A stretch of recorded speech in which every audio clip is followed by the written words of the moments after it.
I'm big. We know fun. Happy day. I guess. Talk about Cornelius and Well, just a lot of heart, man, right? I mean, threw the ball well early and started us off fast with a heck of a throw to Tyler there. And I think that just sent everything in motion there. So just being on time to that throw kind of set it up. That was huge. And then just his guts, man, his will to win, and a very competitive guy, and just really happy for the young man. But it can't, none of that can, no good quarterback play can occur solo. So it takes a lot of good blocking around him, it takes a lot of good receiving, and it takes a lot of good running. And you know, everybody has to celebrate in a quarterback success, because it's one of those positions that just mirrors the overall performance of an offense, in my opinion. I think you have exceptions, but I think those exceptions are hard to come by on this level. You talk about his run game, and particularly the call to give him the ball for that last touchdown. Well, you know, we had talked about you know, running the ball there on the previous look when we lined up, and then we changed the formation. We went back to it, and Coach Henson suggested the play, and he's a good play suggester.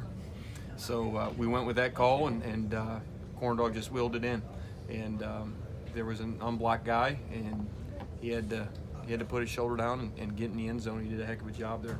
How about Tylen Wallace's night? It seemed like he was catching everything out there.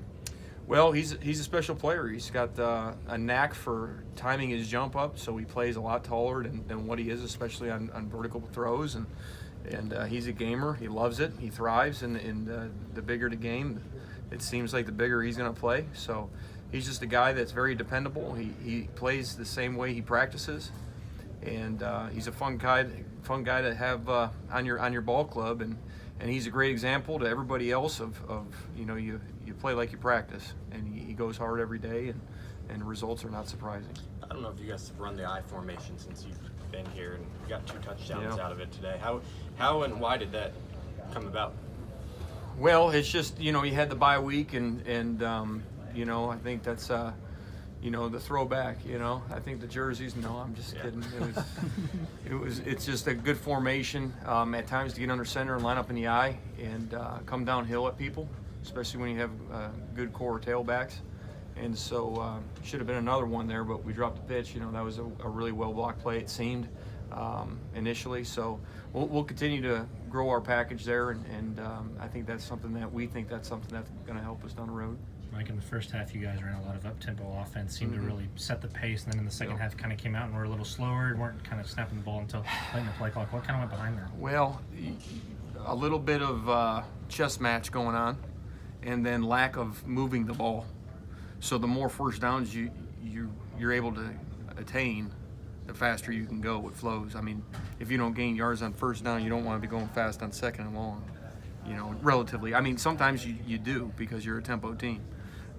But you'd hate to go really fast and not move the ball. So the more we move it, the faster we go.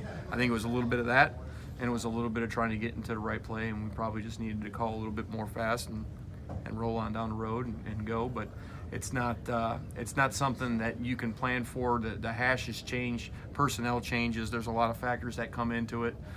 So those are the things that go through it. What's the work ethic and maybe tenacity or